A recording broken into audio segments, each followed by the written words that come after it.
Arau sudah makan masa Bismillahirrahmanirrahim. Assalamualaikum warahmatullahi wabarakatuh. Alhamdulillah wassalatu wassalamu ala Rasulillah. Pertama sekali saya merakamkan ucapan terima kasih kepada para pembahas yang keseluruhannya berkurang 14 orang termasuk 3 yang membahas sebagai usul. Dan sebahagian di antara yang dibangkitkan itu saya yakin saya tak dengan masa yang diberi saya tidak sempat menjawab keseluruhannya. Bagaimanapun saya akan beri fokus kepada beberapa perkara secara asas dan saya akan lihat kepada satu persatu perkara-perkara yang dibangkitkan secara khusus. Untuk makluman tuan sekalian bahawa Yang Berhormat Kuantan telah pun membangkitkan isu belanjawan peruntukan yang naik mendadak. Saya nak jelaskan bahawa bagi belanjawan tahun 2020, KASA tidak mempunyai sebarang peruntukan khusus bagi aktiviti pengurusan. Peruntukan kepada KASA hanya diterima semasa peruntukan semula peruntukan tahun 2020 pada Mei 2020 dengan pembentukan sebuah kementerian baru. Untuk itu, peningkatan peruntukan daripada 2.67 juta kepada 39.91 juta lagi bagi menampung kepelbagaian keperluan kementerian yang diperuntukkan semula dan pembentukan kementerian baru yang melibatkan perbelanjaan, enrolment, sewaan, perolehan aset dan pengoperasian kementerian. Yang Berhormat Kuantan juga menimbulkan isu tentang unit jenayah alam sekitar kerana tidak ada satu peruntukan yang dikhususkan. Untuk makluman bahawa kita telah pemula operasi mulai 1 Oktober 2020 secara pentadbiran. Bermaksud bahawa dia masih kita menggunakan apa yang sedia ada pada waktu ini. Walaupun untuk makluman hingga setakat ini kita telah bersama dengan pihak-pihak yang terlibat termasuklah Jabatan Alam Sekitar, PDRM, SPAN dan Jabatan Biokeselamatan. Dan hingga setakat ini kita telah memulakan operasi. Untuk makluman daripada 1 Oktober, kita telah pun unit jenayah alam sekitar ini telah pun beroperasi sebanyak 5 kali bersama dengan PDRM dan ternyata hasilnya sangat positif dan kementerian memberi perhatian yang sangat serius isu penubuhan unit jenayah alam sekitar dan kita yakin perkara ini akan kita mohon dalam peruntukan nanti sebagai memperkasakan cadangan yang telah pun dibuat oleh pihak kementerian. Kemudian saya nak bangkitkan isu yang dibangkitkan oleh Yang Berhormat Kuala Langat menimbulkan isu air. Saya nak jelaskan ini, isu yang berlaku pencemaran air di Selangor ini, banyak Yang Berhormat telah bangkitkan. Pertama sekali dia melibatkan isu pencemaran bau. Ya. Dan kita di peringkat air, 1 ton itu telah kita tutup loji. Sebab dia kalau kita minum pun kesan bau, kalau masak pun akan ada bau. Maka apa yang kita buat sekarang ialah setelah kita meliti, apakah punca penyelesaian kepada langkah-langkah yang perlu diambil oleh pihak kementerian. Yang pertama, perlunya kita ada sumber alternatif bila sungai utama berlaku pencemaran. Lantaran itu kita telah pun memperkasakan beberapa program takungan air pinggiran sungai. Sebagai satu alternatif, sekiranya sumber utama itu tercemar, maka loji boleh mengambil air daripada sumber yang kedua, daripada taps, supaya bekal air kepada pengguna tidak putus. Dan ini dalam kerangka besar kita telah untuk makluman kita tab ini telah pun kita mula dalam RMK 11 untuk makluman 11 tab telah pun di banner iaitu tab Jernih, tab Melaka, tab Sungai Johor dan tab Linggi yang telah diperuntukkan sebanyak 1.4 bilion. Dan KASA memperluaskan penggunaan air boleh guna juga dibangkitkan oleh beberapa pihak tadi, reclamation water ini, air boleh guna atau air tebus guna ini kita gunakan kembali dan kita telah memperkasakan beberapa program supaya kilang-kilang industri dapat menggunakan balik supaya kita boleh menjimatkan penggunaan air mentah yang dibekalkan kepada pengguna. Di samping itu, kita meletakkan sasaran bagi air tebus guna ini kepada 1,500 juta liter sehari yang dapat dimanfaatkan oleh pihak industri.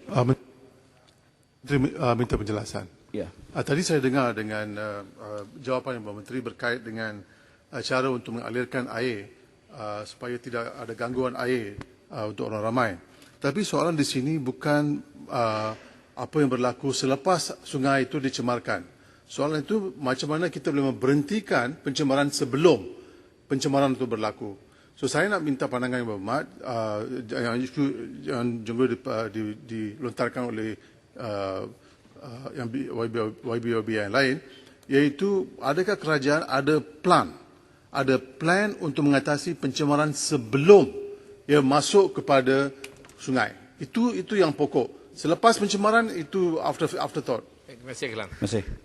Sebenarnya apa yang kita lihat sekarang, kita tingkatkan penguatkuasaan dari segi operasi bersama dengan unit jenis sekitar tadi memastikan bahawa pencemaran tidak berlaku.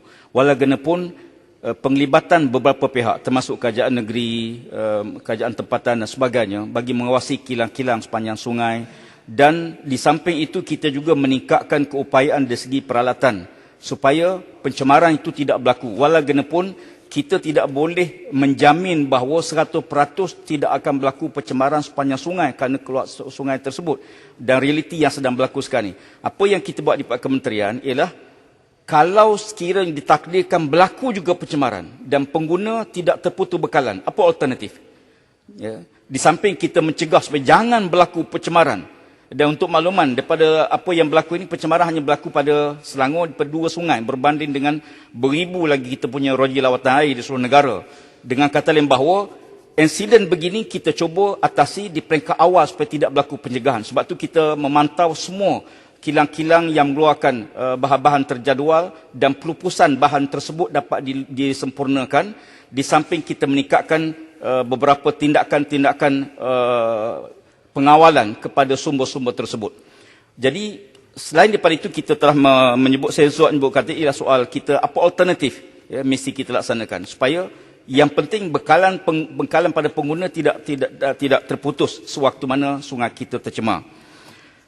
Kuala Langat juga membangkitkan isu bekal air seluruh negara. Untuk makluman Dewan Mulia, daripada 674.75 juta peruntukan diluluskan untuk projek bekal air pada tahun 2021, sejumlah 399.65 juta adalah secara langsung dan 275.1 juta adalah secara pinjaman. Untuk makluman Dewan Yang Mulia, kerja-kerja pembinaan dan naik taraf loji rawatan air seluruh negara dengan jumlah peruntukan sebanyak 207,100, kerja-kerja pemasangan dan penggantian paip agihan ke seluruh negara sebanyak 38,200,500, dan kerja-kerja pembinaan takung air pinggiran tap yang saya sebut kata ialah sebanyak 14,100,000, dan kerja-kerja pembinaan empangan seluruh negara diperuntukkan sebanyak 63 juta.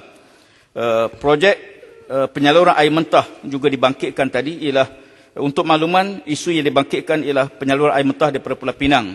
Kita sedang mengadakan perundingan dan pertemuan telah pun diadakan dengan pihak kerajaan Perak untuk menyelesaikan isu bekal air yang diminta oleh Pulau Pinang daripada sumber daripada negeri Perak, dan saya yakin penyelesaian dapat kita laksanakan. Dan untuk makluman juga, Perak bersedia dengan memenuhi segala keperluan dia lebih awal sebelum dia jual ke Pulau Pinang. Ya, itu yang ada satu masalah, bukan? Seorang nak jual air mentah, seorang nak beli air terawat. Tak apa, saya nak bangkitkan satu perkara yang dibincang di sini. Bukan saja Kementerian Air ini jaga isu air. Luar bandar pun menjaga isu air. Luar bandar, dia punya peruntukan ialah 622,500,000 ringgit.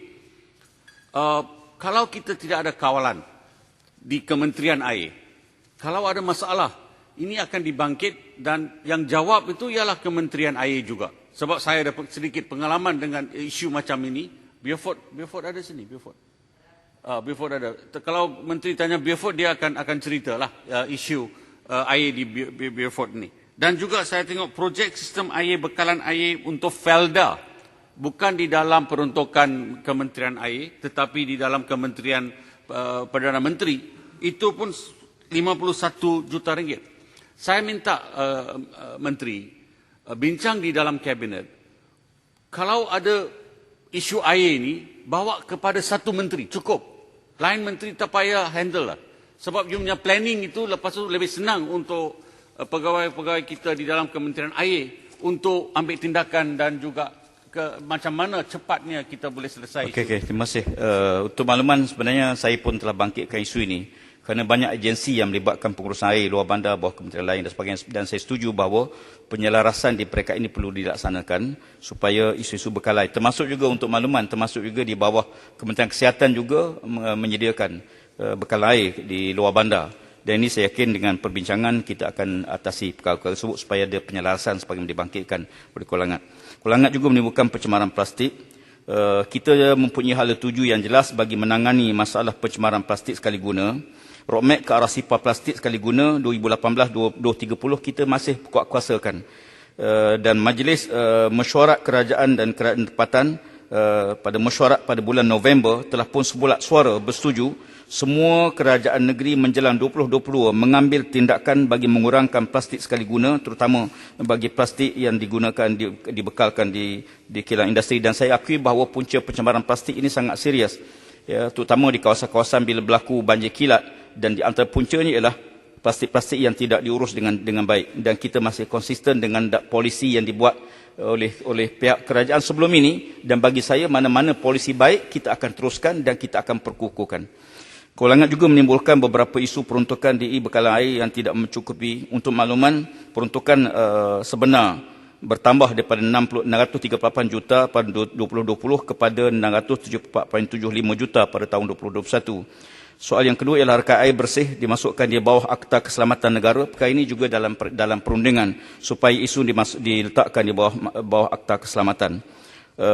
Yang ketiga dibangkit ialah soal tumpuan bajet kepada negeri-negeri bermasalah.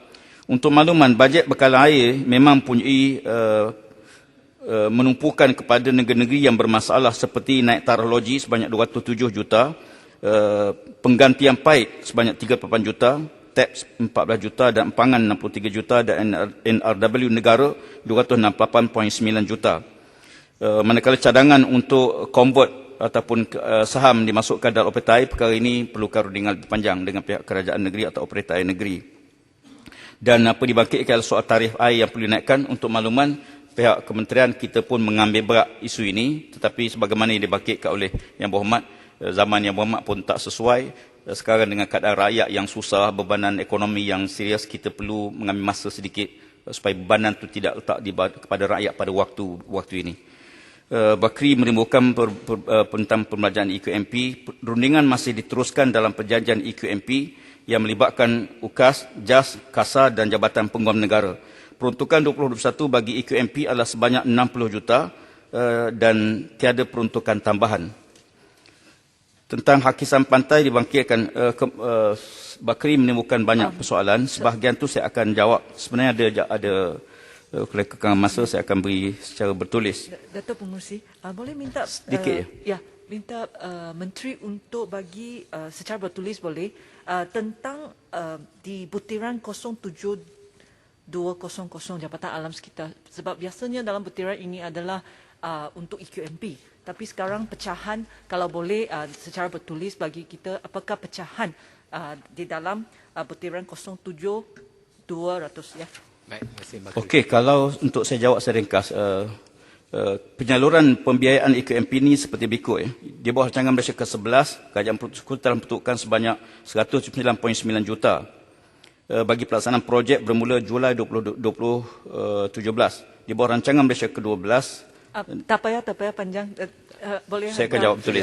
Ya. Terima kasih. Yang Berhormat Kemahaman menimbulkan hakisan pantai. Pihak kementerian akan membuat siasatan dan akan pantau, akan memaklumkan kepada Yang Berhormat. Untuk makluman juga bahawa kita telah pemohon dalam peruntukan RM ke-12, RP kedua tentang hakisan pantai di Kemahaman.